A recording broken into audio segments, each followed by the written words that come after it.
I think that one thing that has become crystal clear, nearly 35 years after we first started talking about what we could call human-centric, we were proven right.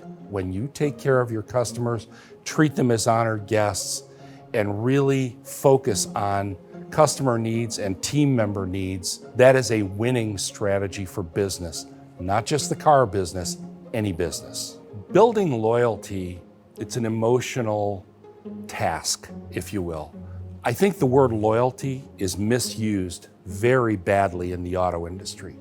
The way the data is kept as an industry is if somebody buys the same nameplate 2 times in a row, that's considered loyalty. Not to me, and I don't think to anybody that worked on that early Infiniti project.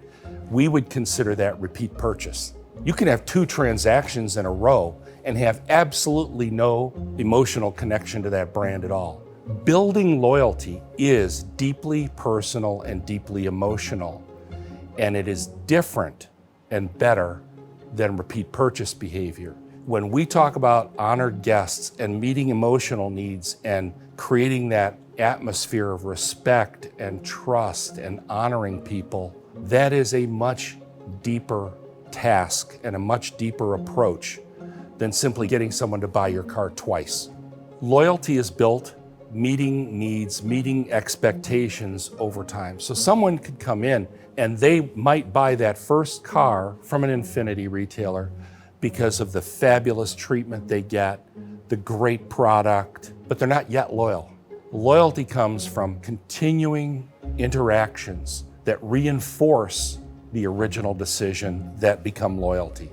Human-centric on a team basis means the same thing, it's just the way you do it is differently. And what I mean by that is you're still having to ring those emotional bells and meet those emotional needs, but sometimes instead of sitting face to face with somebody across the table with a cup of coffee, you might have to do it over a phone call or a Zoom call or some other technology. Did you keep your word? Were you authentic? Did you treat me with respect? Did you listen to me? Did you understand what I was saying? Are what build the relationship, build the team, and tell somebody that you're treating them as an honored guest. Some of the ways that we can keep those I would almost call them perennial philosophies alive is simply by being very intentional about our communications, thinking about how what you're saying is impacting that individual, and not rushing to make a decision, not rushing to say what you want to say next, but really listening, asking questions, and respecting each other. If you run a team to meet those human objectives, the numbers will follow. But if you run a team to achieve a money target or a numbers target, you may miss the human objectives and hence miss those number targets in the future because of that. On November 8th, 1999, exactly 10 years to the day after the official announcement of the launch of the Infiniti division, a couple of dozen of us got together for dinner, along with Bill, who was still alive at the time, and celebrated what an important time in our lives that was. And I think if you ask most people in that room, and we did, that it was in many ways the high point of our careers, and all of us, for the most part, had gone on to other things by that 10-year reunion. But it was so special to hear every single person. We passed the mic around, and every single person had an emotional, very powerful story about what those early days meant to them.